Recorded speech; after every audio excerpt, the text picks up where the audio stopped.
Good morning class 8. So this is our 11th class and today we will start one more chapter of NCERT book, that is chapter number 12, friction. Okay. So in our previous chapter, that is in chapter number 11, we have learned force and its different types. So while learning the different types of force, the first two categories was, so force was divided into two broad categories. One is contact force, another one was non-contact force. Okay, and under the contact force we have seen few examples, and those examples, among those examples, one of the example was friction. One of the example was friction. Force of friction or frictional force.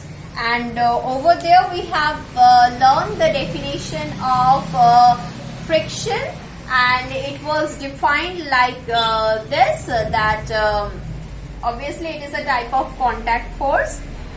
This is the force which comes in play in the opposite direction of the motion. That means when an object moves or tries to move on another surface, then a resistive force comes in play between the contact of the two surfaces. And as because it is a resistive force, so it always acts in the opposite direction of motion. So here in your chapter, if you will open the chapter, page number 147 most probably. So in page 147 you can see that in figure 12.1, when you step on a banana peel, you fall down. So that is also because of friction, but there the friction reduces. I will come all to these examples after developing the concept, but according to the book, let us first discuss the figures what they are trying to show us. So now in the next figure you can see figure 12.2 A and B. Friction opposes relative motion between the surfaces of the block and the table. So if you have a smooth table, then the force required by you will be less to move any object. But if the surface is rough, then you have to apply a greater force on the object to move it from one place to another. And if you remember that while discussing the previous chapter 4, so there we have said that when we kick a ball, then it moves. But in your upcoming class, that means in class 9, you will come to know that it was first predicted as because you will see that Newton has said without any interference, the motion will tries to maintain its motion. So this is the real world. But physically, by the experience, the scientists first thought that it is the law of nature that when you will push any object, that means when you will give a motion to an object, after some time it will come to rest. That is the nature of the motion, but it is not so. The nature of motion is that once an object is set in motion, it will remain in motion until and unless some external interference will take place. That means until and unless some external force will resist it or will try to stop it, it will not stop throughout the lifetime. It will keep on moving. But practically we don't evident that type of situation. So why does an object which was in motion come to rest after some time if we won't keep on pushing it, or if we won't continue the external force to keep it in motion? So that is only because of this frictional force. So this is the force which is everywhere on the earth. So you cannot create any surface whose friction is completely zero. Practically achieving zero friction is impossible. So each and every surface has a little bit amount of friction on it. How? So if you try to smooth the surface, then what is this friction? How does this comes in play? For that, I will suggest you to come to the next section. That means the factors affecting the friction. I will come to the factors affecting friction, but here, see this one.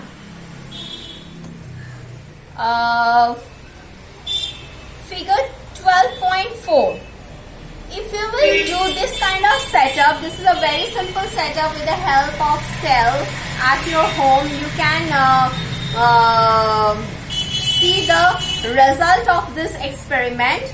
Once you have to do it on a very smooth tabletop.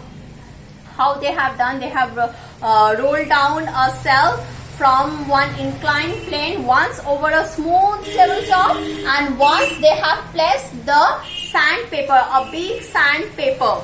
So you know the sandpapers are very rough in nature.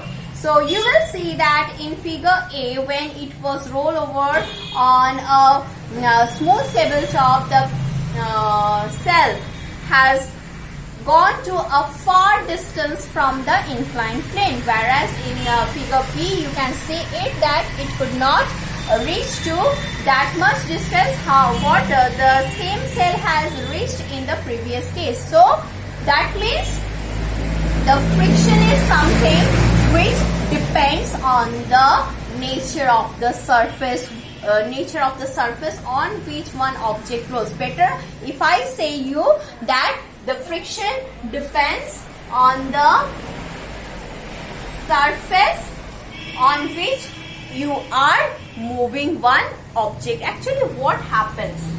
So, what I told you that in the physical world you can never make one surface whose friction is zero. Why? Why it's impossible?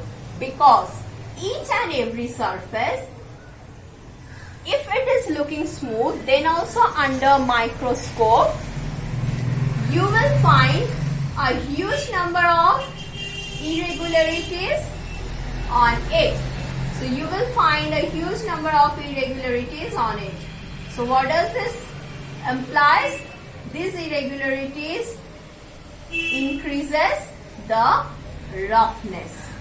This irregularities increases the roughness of the surface. Now if you are polishing the surface, then you are reducing these irregularities. You can reduce the friction by reducing the irregularities, either by polishing or filling up these gaps.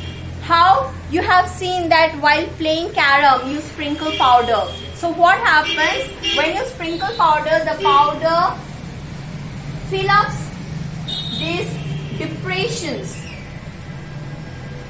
present in the irregularities and tries to make a smooth surface. The same thing happens when you spill off some amount of oil on the floor. The floor becomes very smooth and you fall. That's because the oil also helps to fill up those gaps. So actually what happens when these irregularities are present on any surface? Then suppose if you are having if you have put one box on the tabletop, then the lower surface of the box that also has some amount of irregularities on them, then actually what happens, they creates the interlock. They creates this kind of interlock, and hence when you push the box on the surface, then it does not move easily, and you have to apply a greater force on the box to move it over the surface if the surface is very rough, and you need to apply a small amount of force compared to the previous one when the surface is respectively smooth, because the irregularities over a smooth surface are less. So when you are having less amount of irregularities, then it will be easier to move the surface. It will be easier to move the surface on it. So the friction is because of these irregularities on the surface, due to which interlock takes place. Due to which interlock takes place. So you will see that in page 149. Let me read this section to you. Friction is caused by the irregularities on the two surfaces in contact. So irregularities are present on both the surfaces, and because of that, even those surfaces which appears very smooth have a large number of minute irregularities on them. Irregularities on the two surfaces lock into one another. That creates this kind of interlock. Okay, one another. When we attempt to move any surface, we have to apply a force to overcome interlocking. So the force is only required for the movement of the object only because of this interlocking. On rough surfaces, there are a large number of irregularities, so the force of friction is greater if a rough surface is involved. Then come to the next page. We see that friction is caused by the interlocking of irregularities in the two surfaces. It is obvious that the force of friction will increase if the two surfaces are pressed harder. So the one factor, so here if I will write factors affecting friction,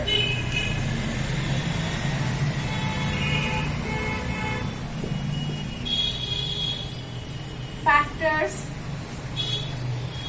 what do you have?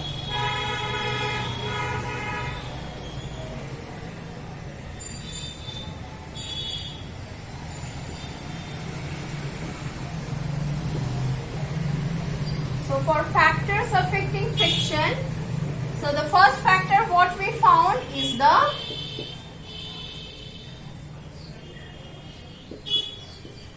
nature of the surfaces, nature of the surface which are involved. So the first one is the nature of the surface. So whether it is rough or comparatively smooth. So the first factor is nature of the surface. Now what else? Suppose you have a lighter box and you have a heavier box of same surface area, made up of same material, pushed on the same tabletop, then for which you need to apply greater force. Obviously the heavier one. Why? Because when they are in this type of interlock situation, then because of their weight, they will press the surface on which they are resting harder. The object which is heavier, will press the surface on which you are trying to move it harder compared to the lighter object. So that's why, because of their own weight, you need to apply a greater force to the heavier object to move it or to set it in motion. So that's why the second factor responsible for the friction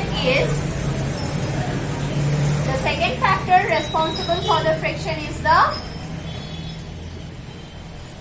weight of the object. If the object is heavier, then the friction will be greater, and if the object is lighter, the friction will be smaller. So the two factors which are responsible for increasing the friction is, one is the nature of the surface, that means roughness of the surface will increase the friction, smoothness of the surface will decrease the friction, weight of the object, which one you want to move on the surface. If it is greater, then the friction will be more. If it is less, then the friction will be less. Because the frictional force, it is generally written with small f, not the capital one. The frictional force is generally written as the formula. It is not in your syllabus. Mu mg. In my previous class, I told you that the mg represents the weight of the object, mass into acceleration due to gravity, weight of the object, whereas mu is one constant which determines the value for expressing the nature of the surface.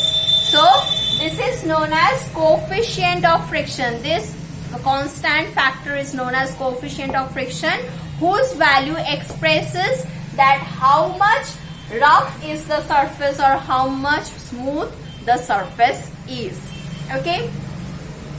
So up to this, what we have learned that force, friction is a kind of contact force, is a type of resistive force. These are all things what we have learned in our previous class, and we have also written the definition. So this is a kind of resistive force. As because it is a resistive force, so it always acts in the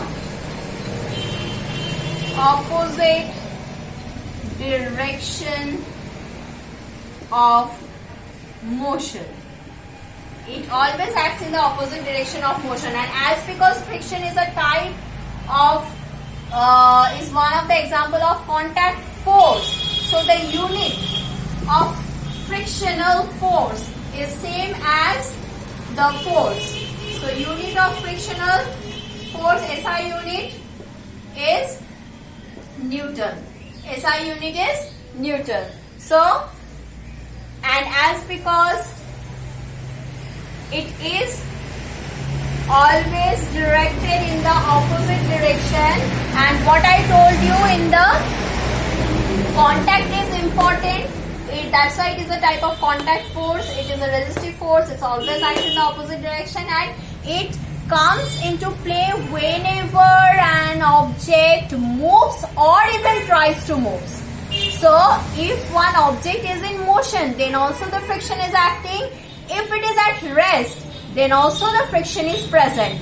When it is at rest, when the object is at rest, then because of the interlock it is rest. If the interlock is not present, and if the plane was little bit inclined, then it can move very easily. So when it is at rest and you are trying to move it, but it is not moving, but you are applying force, then also the friction comes into play. That means when the friction comes into play, if the object is in motion or even the object tries to come to in motion. Please keep this in mind, because this will give us the two different types of frictions, and the different types of frictions are, friction has two types. One is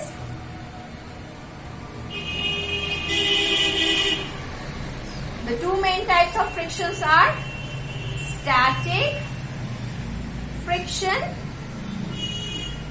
and another is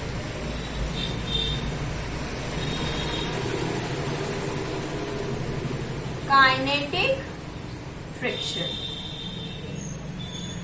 Static friction and kinetic friction.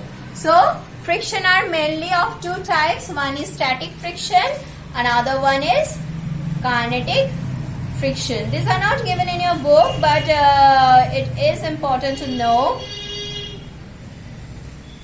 So in my next class, we will develop the concept on these two types of friction.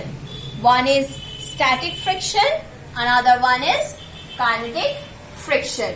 So static friction is that when the object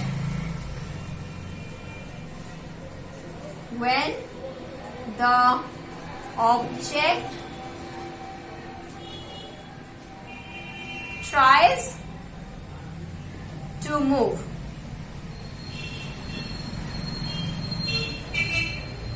under force, under external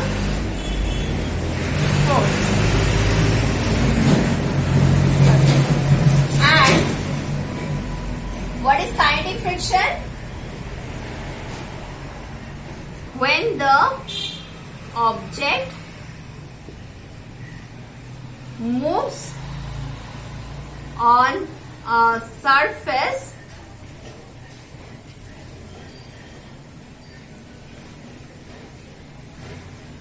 because of some external force. So that means the same object, suppose one heavy box, you are trying to push it. So when you are trying to push it, you are applying force, then also the box is not moving, then the friction which comes in play, that is the static friction. And with the increase of the force, you are increasing the force, then the time will come, one time will come when you will be able to move the box. That means the box will start moving. So as soon as the box will start moving, this static friction will be converted into kinetic friction. That means as soon as the box starts moving, the static friction changes to kinetic friction, and the friction then which friction acts on the moving object, that is known as the kinetic friction. So in our next class, we will elaborate the discussion on this static and kinetic friction. Till then, you read up to what we have completed and keep your concept clear. Thank you.